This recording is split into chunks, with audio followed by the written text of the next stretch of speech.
go. I want to introduce to you the Reverend Dr. Christy Lohr Sapp and her husband, Paul Sapp. She is a Lutheran pastor in the Holy Land. Actually, she's a Lutheran pastor wherever she is. but currently, God has called her to the Holy Land. She is going to help us discuss the topic of life in the Lutheran Church in the Holy Land. And originally from North Carolina, where? I'm from Shelby. Shelby, if you know where Shelby is. And she has served the church in many different capacities, both in North and South Carolina, as well as New York, Pennsylvania, and Kenya. Her doctoral work at the University of Exeter in England and Hartford Seminary in Connecticut focused on articulating a Lutheran theology of interfaith engagement. Inspired by the faithful witness and steadfast resilience of the members of the ELCA in Jordan and the Holy Land, she and her family, which includes Paul, as well as Sadie, Riley, and her two cats, Sunshine and Marshmallow, moved to the Holy Land region in November of 2025, and she'll tell you a little bit about why they're not here, why they're not there now, though we can surmise that. Paul is involved in arts administration and teaches drama at 2 schools in the West Bank. Give a warm welcome to Dr. Christy and Paul. So I think we're going to start with a video from the ELCA about the ELCA's work in this region, and then we'll take it over with our slideshow.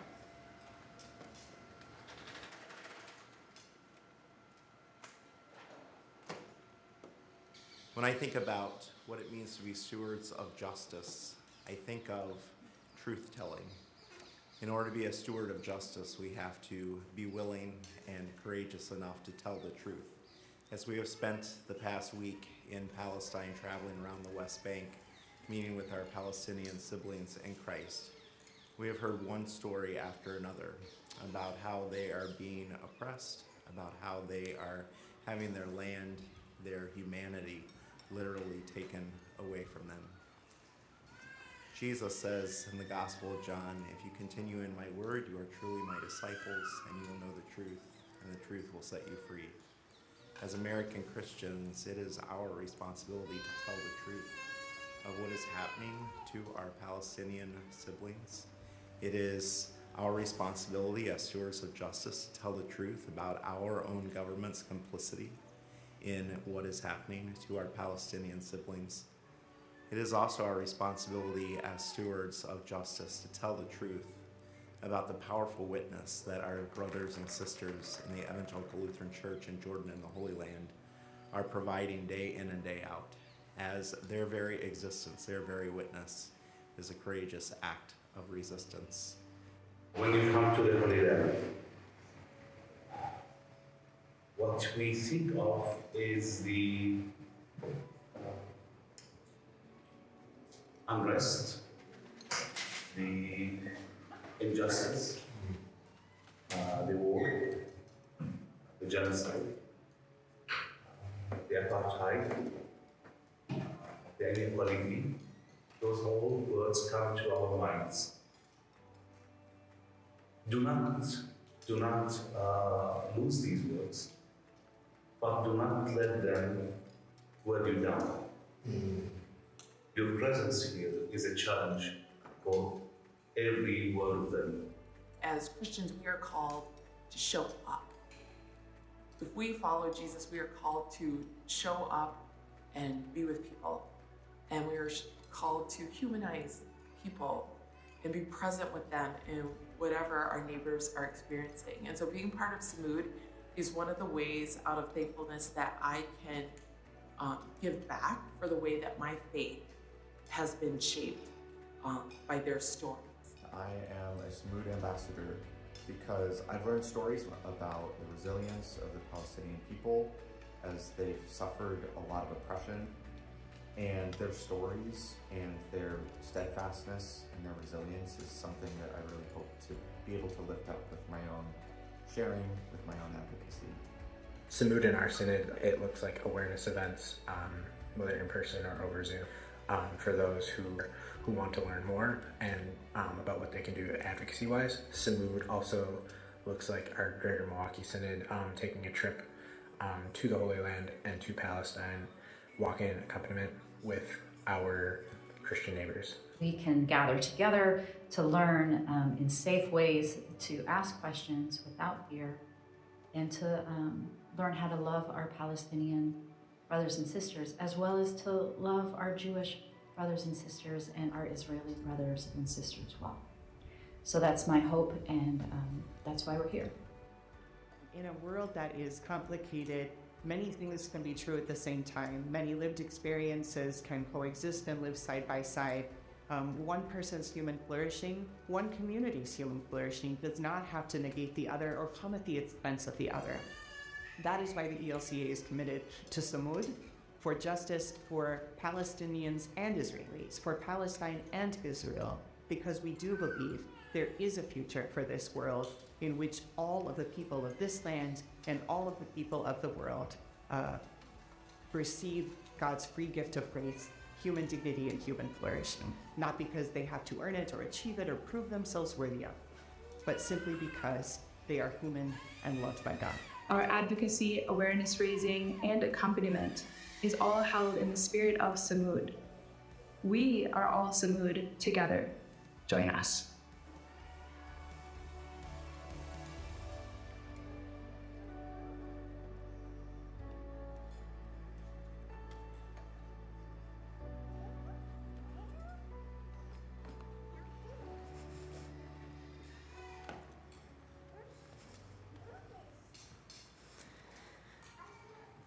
Okay, so thank you for having us here tonight. We are Christy and Paul, and that video was made in January when a group of ELCA bishops came on a solidarity visit to visit the churches in the West Bank and Jerusalem and Jordan.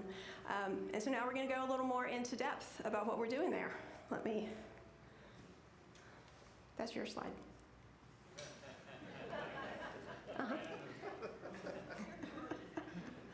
Then I say greetings from Bishop Imad Haddad and the Evangelical Lutheran Church in Jordan and the Holy Land. In that photo, you will see myself and Christy. You will see our kids to the right, grinning. Towards the front, that is Bishop Haddad and his family, including his two daughters. The gentleman closest in the picture, and the woman sitting in the back, that is Jennifer and Mark Lachance. They are based out of Amman, Jordan, where Mark is the pastor at Lutheran Church of the Good Shepherd. Lutheran Church of the Good Shepherd. Yeah, thank you. Part of the reason Paul's off cue is because we had planned a Bible study for tonight, but it had less information about our life and our work in the West Bank and Jerusalem. And so at the last minute, we switched gears, and you still have that Bible study. I've still sent it. So y'all can do that at another time. But tonight, we're going to give you more of an in-depth look at what our work entails and what life is like in the region. This is your slide, too.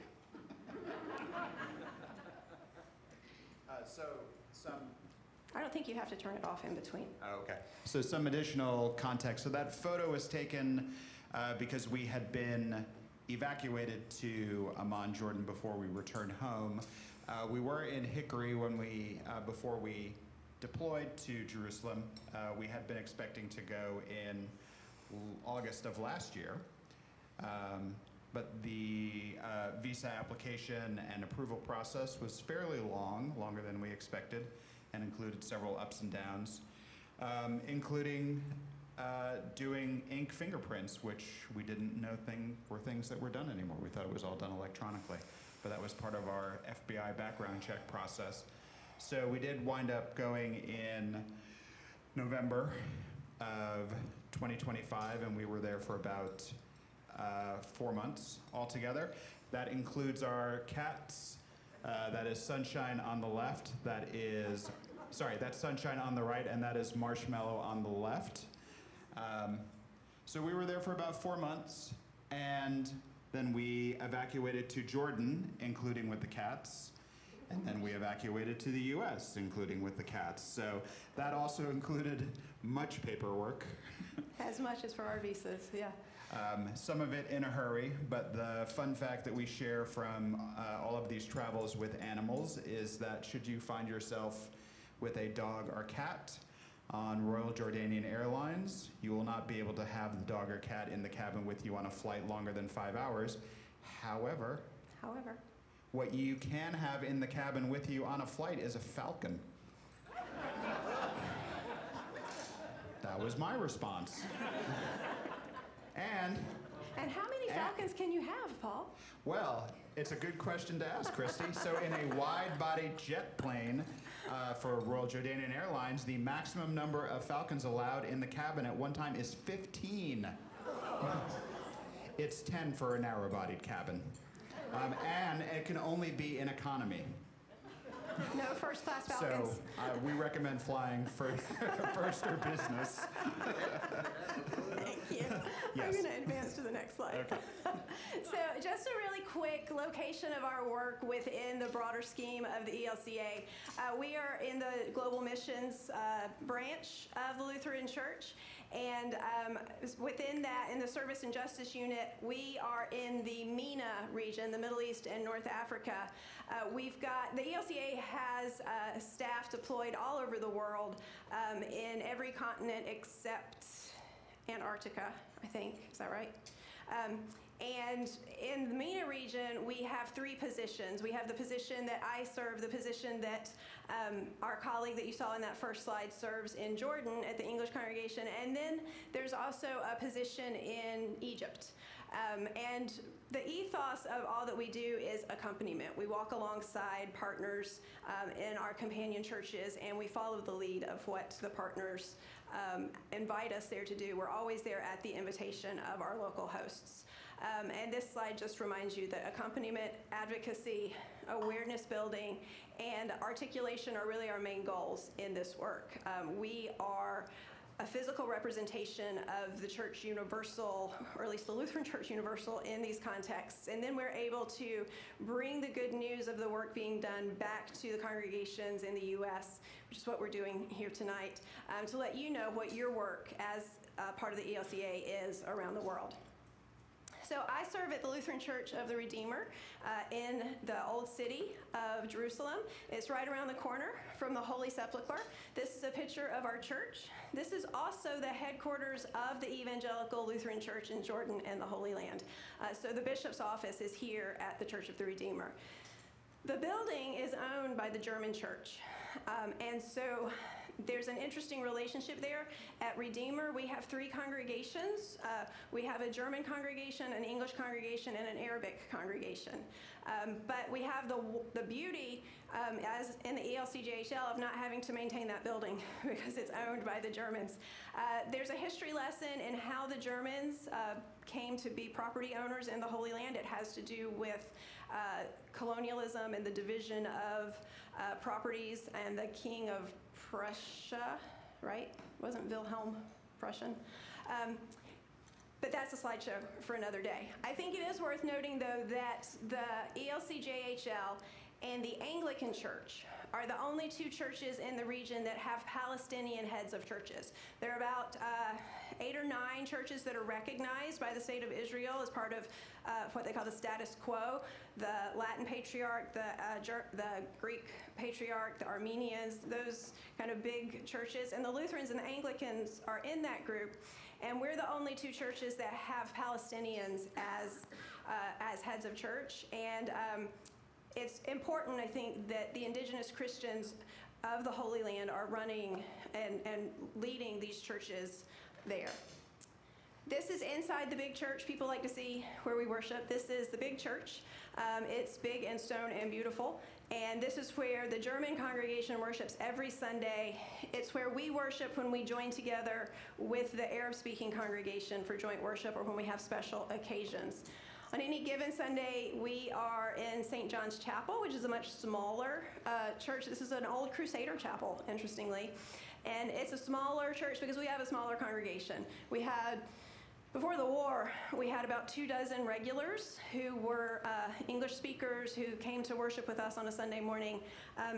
Interestingly, only one of that number was another American, so our family and one other person were the only Americans. A lot of Scandinavians, we sometimes got some Germans, but a mix mostly of Europeans would worship with us. And then when tour groups come through, we have the joy of hosting tour groups, and that's really important for the livelihood and the witness of the church. When our kids are with us, they do some of these slides, so that's the slide that my daughter has of, she drew the church. The German church also owns the property at Augusta Victoria Hospital, where there's another beautiful chapel, Chapel of the Ascension, and the Arabic Congregation for Redeemer actually worships there at Augusta Victoria on Sunday mornings most weeks because it's easier to get to and to park at rather than trying to walk into the old city.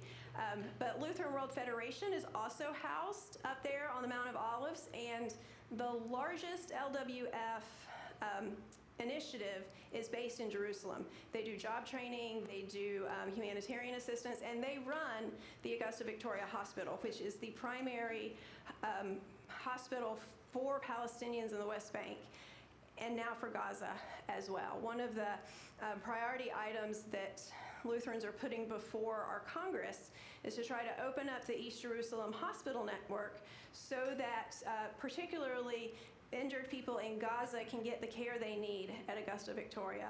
And we'll talk a little bit more about why that's an issue, but Augusta Victoria is a primary place for cancer treatment and dialysis for Palestinians, and it's really crucial that they be able to have access to it.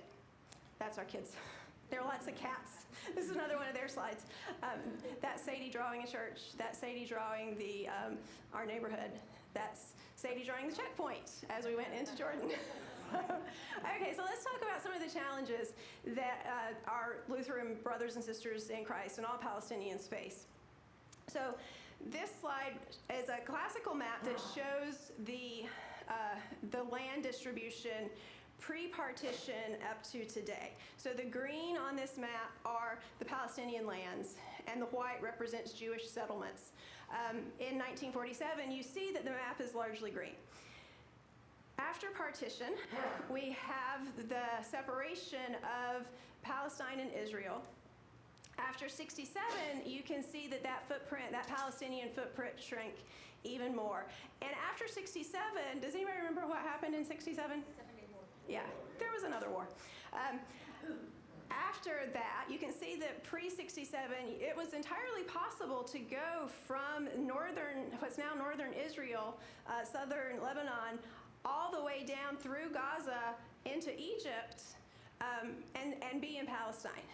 That changed after 67, and today the fragmentation of Palestine is even worse. And this is part of the challenge that Palestinians face. Their land is being confiscated, their mobility is being restricted, and they're being isolated and cut off from one another, quite literally, as the Israeli government continues to expand its reach and its control over the region. These are two pictures from our neighborhood. We live in Beit Hanina, which is a neighborhood in occupied East Jerusalem.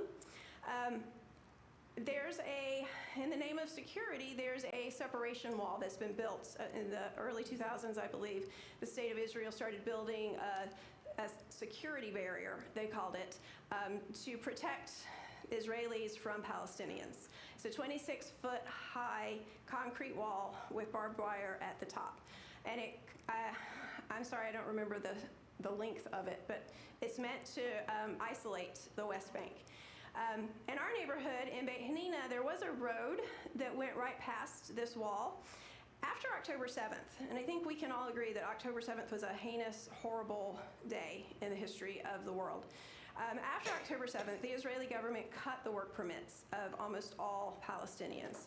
Many Palestinians would live in the West Bank and work in Israel, particularly in Jerusalem.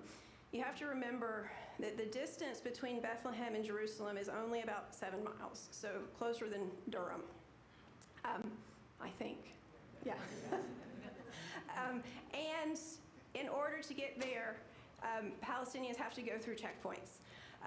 When those work permits were cut after October 7th, people lost their jobs and their livelihoods. The majority of those work permits have not been reinstated. And so people are continuing to live by very meagerly, and desperation grows as people are hungry and as their livelihood dries up. People were trying to climb over the wall to get work in Israel. And so in our neighborhood, at this spot, they blockaded the street that ran in front of the wall so that cars could not come through and pick people up as they tried to climb over the wall. The State of Israel also recently introduced legislation that allows the soldiers to shoot. And so they can use live fire on people as they're coming over. But in desperation, more and more people are attempting to try to find work wherever they can get it. And it's resulting in the loss of lives and certainly harm for people. This is a picture of checkpoint 300, which is one of the most famous checkpoints. It's the checkpoint between Bethlehem and Jerusalem. This picture was taken by one of my colleagues on the morning of my installation in January. So the story with her, she's brilliant. She is a young woman who was working for the gender justice desk of the ELCJHL based in Jerusalem. But she was not given a work permit to go into Jerusalem, to go into the office. So she worked remotely from Bethlehem for about 5 years. The government kept offering all kinds of excuses as to why she couldn't get a work permit. And eventually it just became untenable. And so happily, she was given a job with the ELCA as our regional coordinator for the Middle East and North Africa region. And now she works remotely for Chicago from Bethlehem. But because January was a special time, both with the Christmas and New Year holidays and the retirement and installation of our bishops, Bishop Sani Azar retired and Bishop Ahmad Haddad was installed in January. The church was able to push to get quite a number of temporary 30-day permits. So our colleague got hers in time and was going to read as part of my installation service.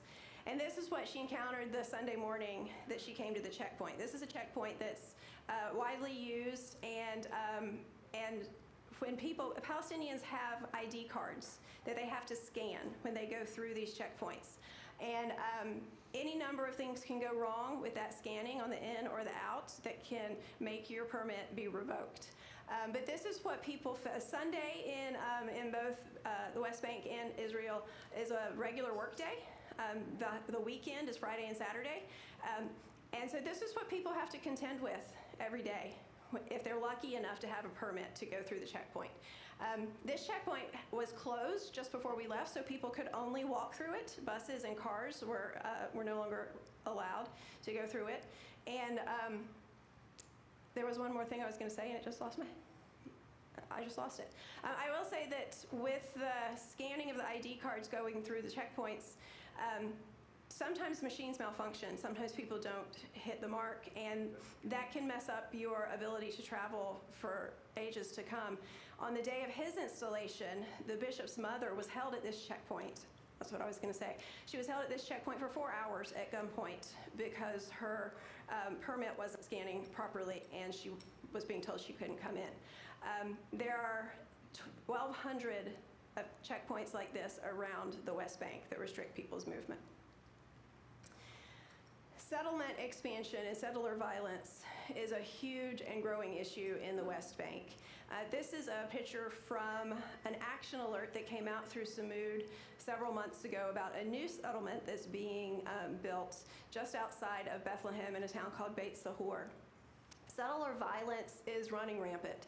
There are 5 to 7 attacks on Palestinians in the West Bank every day. Property is destroyed, houses are burned, olive groves are bulldozed, people are harmed. And often the settlers are protected by the soldiers. So they're acting with impunity, and it's just getting worse and worse as people are feeling pushed out and as the settlements expand. You'll remember that slide that showed the fracturing of the land because of the settlements. Settlements are illegal by international law, but they're growing unabated right now. I don't know if you can see it well, but there's a red line that goes around this settlement. That's a settler-only road. So there's an entire road system that's been built specifically for the settlers. Palestinians are not allowed to use these roads.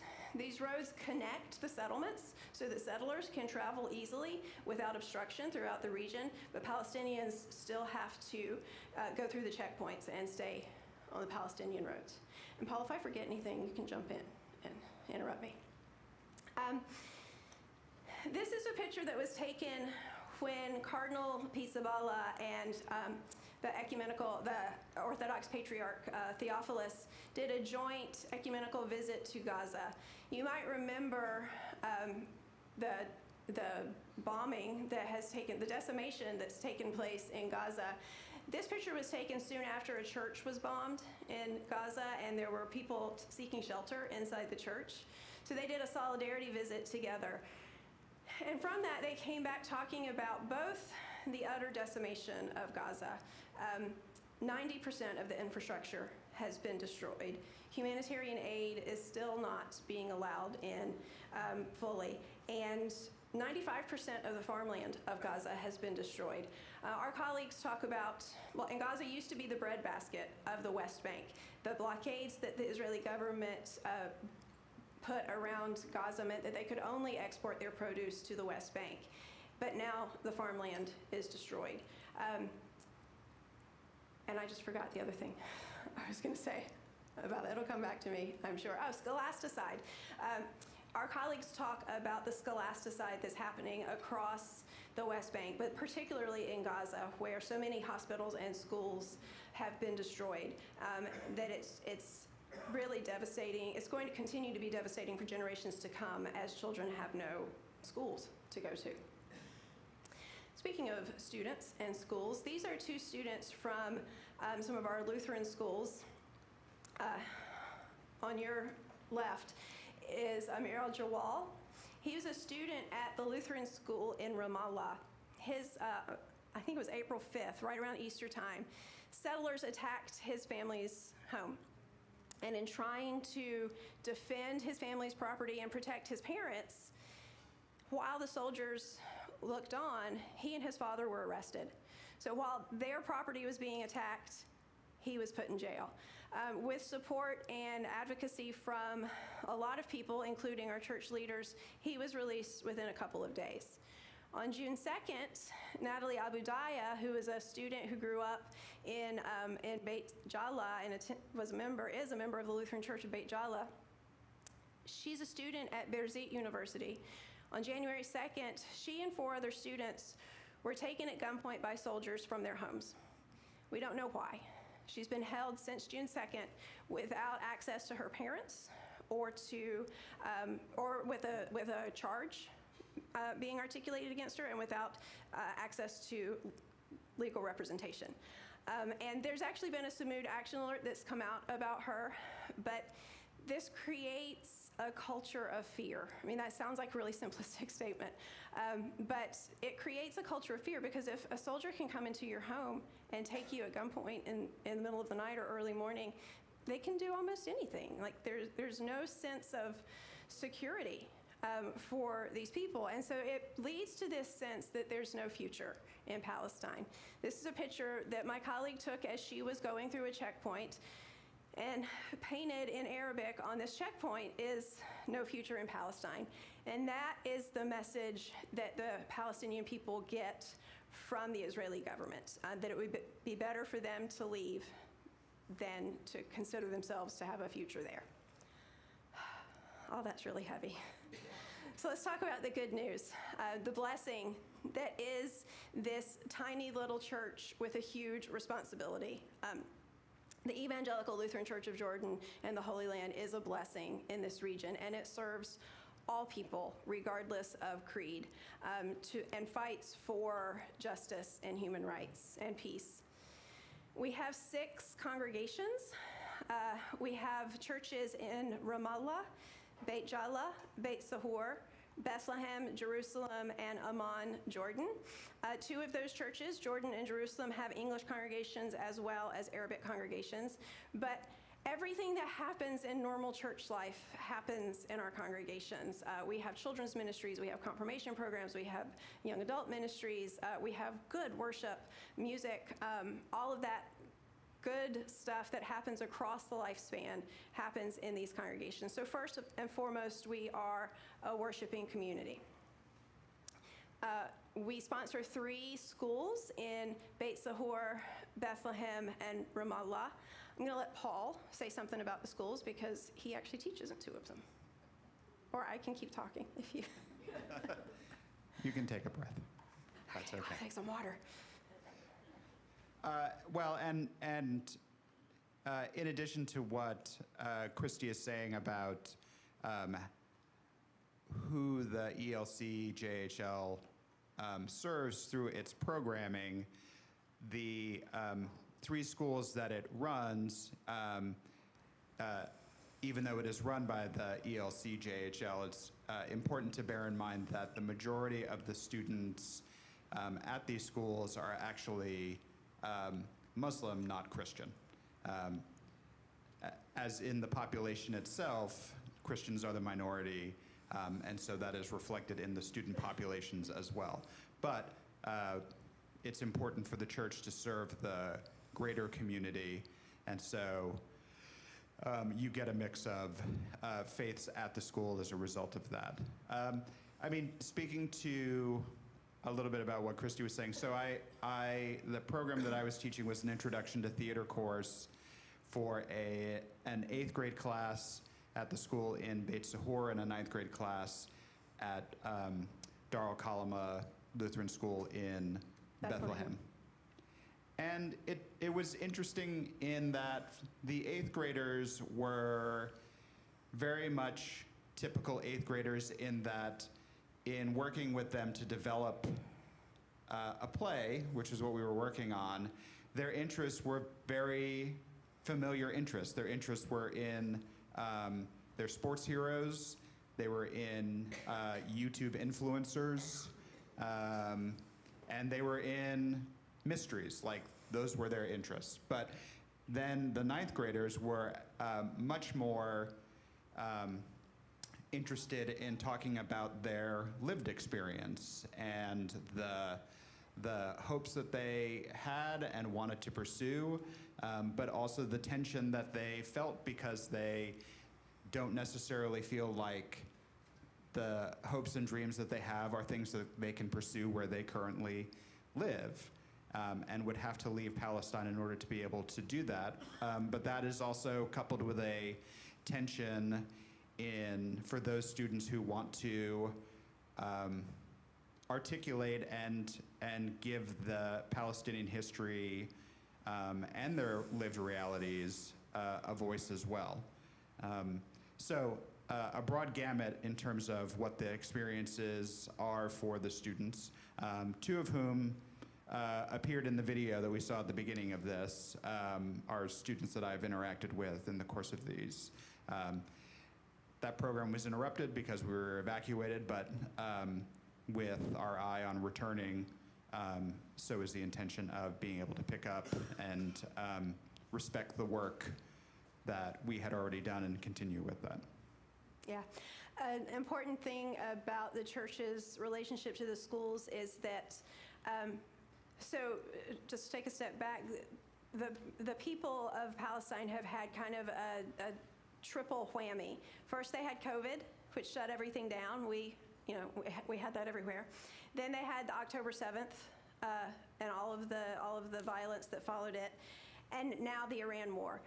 Throughout every single one of these events, the Lutheran Church has continued to pay the salaries of the faculty and staff at these schools and continued to help families who've lost their income with tuition.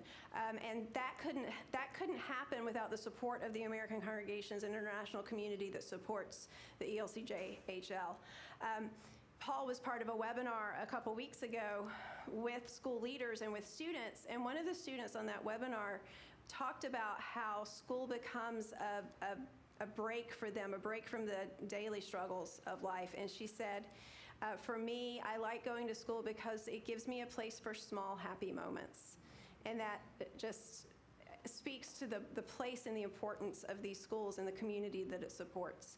Another student talked about how building her education was its own act of resistance, and planning for a future was an act of resistance. And if you can go back just briefly. Yeah. So one thing that we also discovered in going over that is very big is scout troops. Yes. They're very big on scout troops, which you can see the image up to the top left. And you will notice the bagpipes. Bagpipes are big. Bagpipes are All big. the scout troops, Yes. bagpipe and drum is really big over there. And if you ever look up and can find a video of Bishop Haddad's installation in the Old City, you will catch footage of several scout troops They lined leading the on. streets of the Old City to do a processional. Well, they led him in from the Jaffa Gate down to the church, and then they lined the streets. And you know, I don't know how many of you have been, but these streets aren't big. They're more, we might consider them alleyways in some instances. And the noise, and one of the bishops looked at me and said, "What's a bishop's installation without a little hearing loss?" But it's also really beautiful, and they're every. Do our schools have scout groups? I know Talitha Kumi does. I mean, there's the church near us that we looked into, but that was a Catholic church. Right, our particular schools do not. Okay. There's a fourth school that's not run by the ELCJHL, but that is in partnership with it. It's actually run by the German church, which is in Beit Jala. And I know that they have a scout troop at Talitha Kumi. There's an environmental education center that the church runs, which just makes my heart happy. It offers education and advocacy around the natural world and the natural resources of Palestine. They do olive planting programs and olive harvesting programs. They run compost programs in these schools that we have. They do education and outreach and farmers markets. And they also stand up for the decimation of the environment. One of their big things is bird tagging. The West Bank is on a migratory route for birds, and twice a year they do bird tagging events where they track birds that have come through. It is a violation of international law to destroy an olive tree, but you regularly see olive groves being destroyed, burned, or bulldozed by the settlers as they attempt to take over more and more land. And just on that front too, our colleagues at the Environmental Education Center talk about ecocide and how ecocide is happening. When things like concrete walls are built, you cut off the movement of humans, but you also cut off the movement of any land animal. And so you see changes in migratory routes for animals and destruction of the environment through that. Fun fact, it is illegal for Palestinians to collect rainwater because the state of Israel controls the water access in the West Bank. Settlements have unfettered water. You'll see pools in settlements, but Israel controls the water access for Palestinians and will regularly cut it off. And so some of the justice issues are tied up with environmental management as well. The church has a diaconal ministry, which does job training, hot meals, vocational work. They have a deaf ministry, which helps to bring deaf and hearing impaired people more actively into community. I love that one because my grandparents were deaf, and I know how important it is to combat isolation through interaction. They also have a cooking program for empowerment through cooking classes, and the lower picture there is of a food preservation course that they taught just a month or two ago. And the thing I love canning. I used to do a batch of tomatoes every summer, but you don't preserve food if you don't think you're going to be around to eat it or to share it. And so I just love the symbolism of a food preservation class as a sign of resistance and existence in the midst of all of this. Gender justice is huge in the ELCJHL, and we have the ecclesial court system in Palestine is different than our court system here. All family law goes through ecclesial courts or the Muslim court. The Lutheran Church has the first female judge on the ecclesial court, and in that top picture is the first female Lutheran ecclesial judge and the first Muslim female judge. Those two got together and decided to take a look at revising the family law for the Muslim and Lutheran court systems.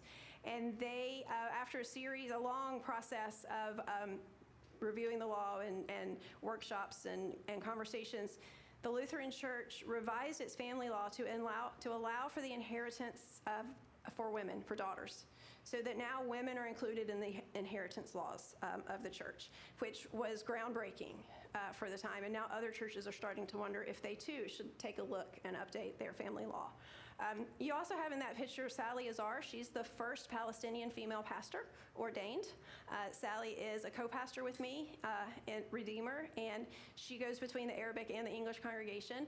But she's the only Palestinian female pastor, and she's a witness to the gender justice that our church is committed to. The Lutheran Church is the only church, the only indigenous church in the region that has female pastors. And between the Germans, my position, and Sally, we have fun representing and hopefully inspiring some girls around the city. There's a big youth ministry program. They're just coming off of a couple weeks of summer camps for different ages. And the youth ministries extend to all of the kids and young people that they can gather in, and they do all of the types of stuff that we do: camps, education, bingo, fun stuff like that in the youth ministries. And so how can congregations back here in the U.S. be involved in this work? First of all, you can pray. There's a passage, one of the Bible study passages that we would have looked at tonight is Mark's version of the Transfiguration, when Jesus comes down the mountain and he encounters the family with the young boy who's possessed, and the disciples haven't been able to cure the boy, and Jesus does. And the disciples say, "Why couldn't we do that?" And Jesus says, "This kind only comes out through prayer." I can't underestimate how important and how uplifting and meaningful it is to be in prayer together around the world and to pray for justice and peace in this region, the whole world over, but particularly in this region. Action items. Samud is the ELCA's advocacy branch. There's some brochures about Samud. You saw the video. Samud regularly does action alerts that you get in your email inbox that tell you how you can contact legislators and congressional people to advocate for opening up the hospital corridor so that children from Gaza can get the medical treatment that they need, or holding accountability for settler expansion, which is a violation of international law. Funding. Every corner of the church needs more funding, but the ELCA is committed to supporting this work in the Holy Land and to supporting staff people to walk alongside our colleagues there, but also to supporting the programs that we do. And last but not least, part of that is also visiting, especially as things, please God, let things calm down. The tourism industry is really the lifeblood of a lot of these people's households and families. And without tourists coming through and using their discretionary income, people are hungry and school tuitions don't get paid. And so in addition to supporting the livelihood of people there, just seeing for yourselves, come and see what life is like for your brothers and sisters in Christ in the Holy Land. Come and see, come back and tell, but also come and see so that you actually go into the West Bank, see what it's like to go through one of those checkpoints, see what it's like to visit one of the schools. Our colleagues love to have people come and visit and to tell about the good work and the hope and the samud, the resilience that they live every day. Did I forget anything? I don't think so. All right. So it's time for questions. Will you hand me my water? This is a microphone. It's a mic.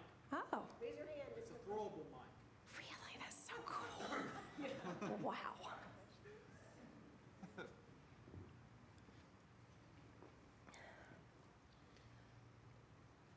This may be a question that you don't have a great answer for, but in the United States, there is this increasing, this growing rise of anti-Semitism.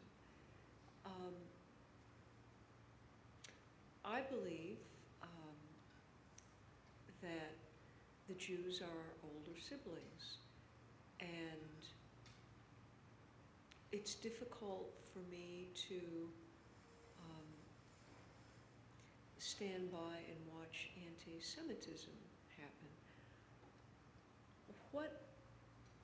What about your experience can inform my attitude here in the United States? It's not quite the same. It's not quite the same thing.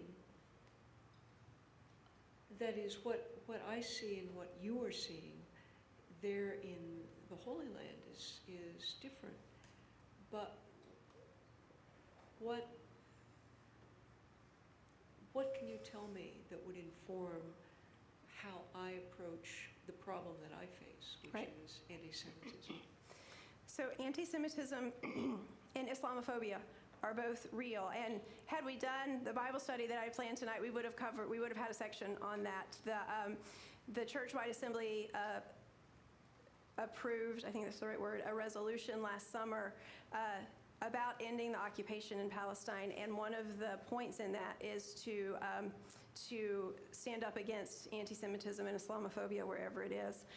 I think we have to remember that, so anti-Semitism is a word that means, that has become weaponized in some ways and is sometimes used to shut down conversation about justice issues that are happening. I think part of the challenge that we have is that there can be a conflation at times between biblical Israel and the state of Israel. The state of Israel is not the same thing as biblical Israel. And the injustices that are happening by the state of Israel are not biblical. They are actually in direct contradiction to what the God of the Israelites has called people to do, to love justice and do mercy and walk humbly, to care for the alien, the orphan, the stranger, the widow, the child. So I think we have to be as strident about seeing the image of God in all people, because all humans were made in the image of God. Whether they're Jews, Christians, Muslims, Hindus, or not affiliated with any religious tradition, we have to work hard to see God's fingerprints on every person that is created, and then treat those people with respect and dignity. But then we also have the responsibility of accountability when we see people not being treated with respect and dignity. And I think the policies that have been implemented to dehumanize the people of Palestine, I don't think those are an expression of Judaism. I think those are political moves that undermine the Jewish message. And I think we have to be very clear about separating what the state of Israel does from the practice of Judaism. And then we have to stand up against it when we hear anti-Semitic things being done, when we see anti-Semitic actions being taken. But we can't let the fear of being branded anti-Semitic keep us from advocating for the justice that needs to happen in the land. Does that help? And if you take a copy of the Bible study, you can see the Bible verses that support that. I think the other thing that we tend to forget is that Abraham had a lot of sons, not just Isaac. And they're all parts of Abraham's blessing that God bestows for people. And so that includes a wider swath of humanity as well. Would you agree that in addition to people conflating Israel, the state, to Israel in the Bible, you also see people conflate Palestinians with Hamas? Oh, absolutely. Are there other questions?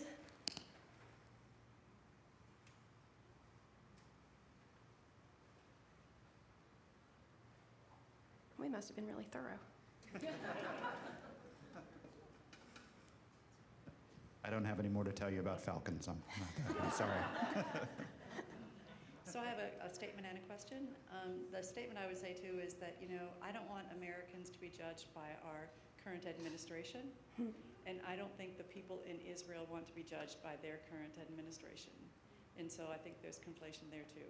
I think that's important. I have to remind myself regularly that there are Israelis who are as upset about the moves that their government takes as some of us are about our government. Yes. So I think I missed the beginning. I apologize. But did you talk about, are you outside of Israel right now because of the conflict? Yeah. And the State Department asked you to leave?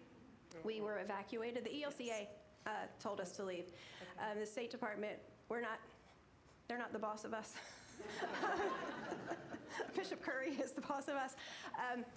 But we were evacuated in mid-March from the region. We would have been home this summer anyway, because every 2 years, all of the people in global service are brought back to the Chicago area for a conference. So Paul and I are actually off to Chicago tomorrow for this conference. So we would have been here anyway, but we would have been here for a shorter amount of time. And instead, we came home in mid-March. And we just got word that we have been green-lighted to go back. So we anticipate going back in the first week of August. And we were receiving the State Department updates. There is something called the STEP program that you sign up for, so we were a part of that. So we were receiving information throughout the start of the conflict. You want to give your mic to Tom? How does the U.S. view over there? I'm going to let Paul answer that one.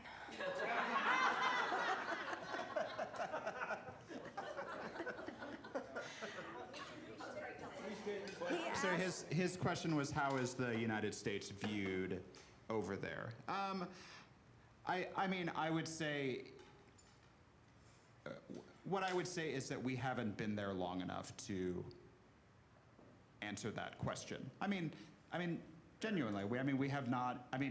We would have to have interacted with more of the population to really get a sense of to have any broad sense of what the views are. We were there 4 months, and also, there's a question as to have views changed because of the war with Iran.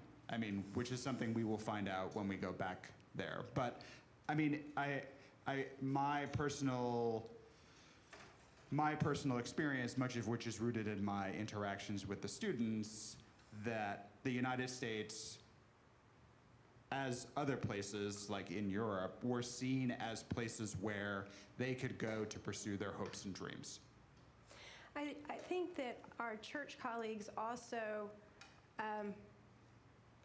would like to see a bolder voice for justice coming out of the United States and European colleagues and supporters. And knowing that the United States is deeply embedded with arms sales and support of the State of Israel, but then also knowing that those things are used against the Palestinian people, I think there's a recognition that there's no, black and white, but that people can't be silent when children are dying in Gaza and starvation is happening, and that the silence. I think there's a grief about the silence that comes, and I think that silence comes in part out of a fear of being branded anti-Semitic, but there is a sense of frustration and grief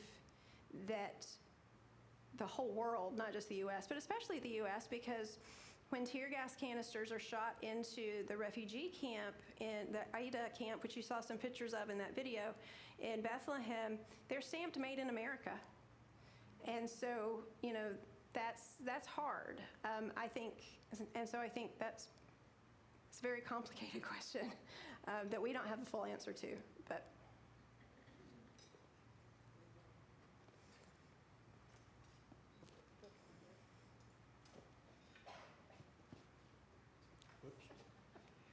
When you return after being evacuated, how do you see what you will be doing?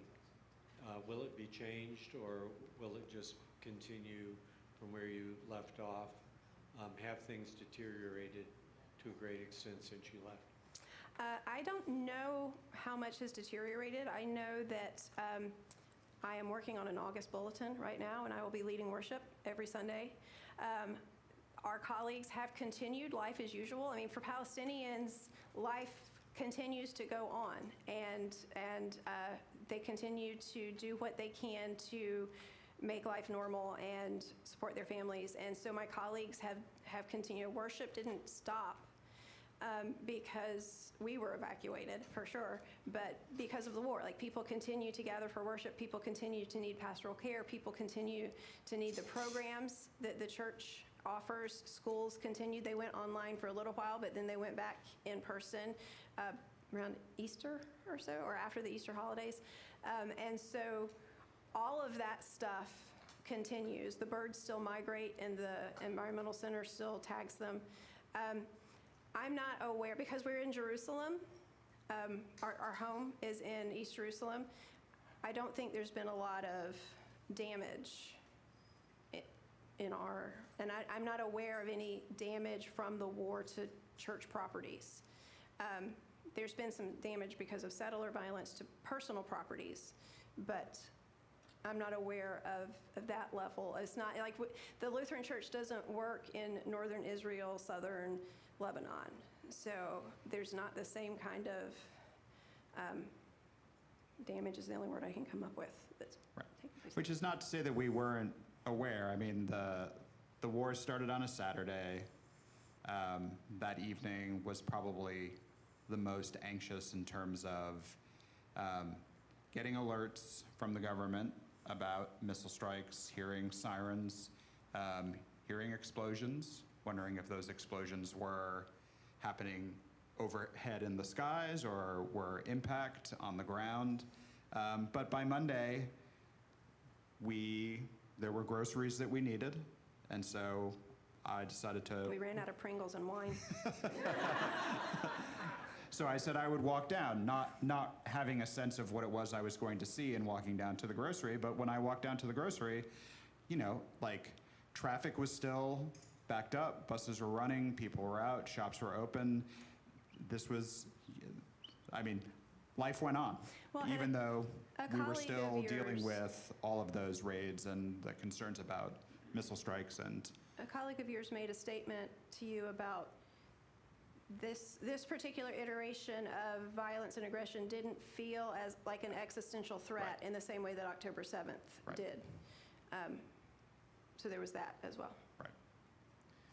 So sort of along the line of the question over here, so while you've been back, I guess for maybe 3 months or so, it sounds like, what's been your level of contact with your congregation back there? Do you attend council meetings, and stuff like that? We have a WhatsApp group that sometimes is quite active.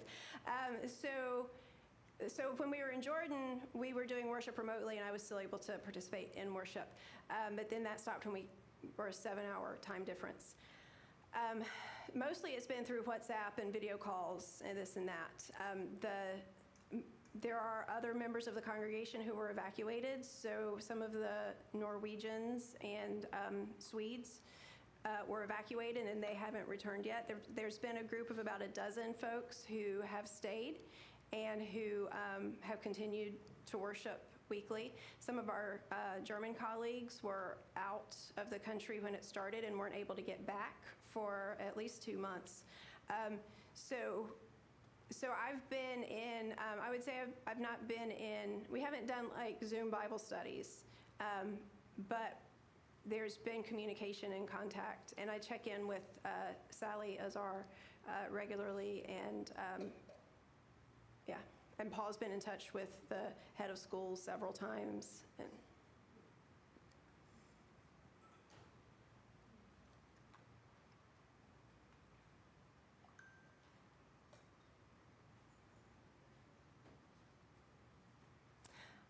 all right. Could I end us with, if we're done, could I end us with let me see if I have something that was on a slide for the other PowerPoint, but might not be in my bag.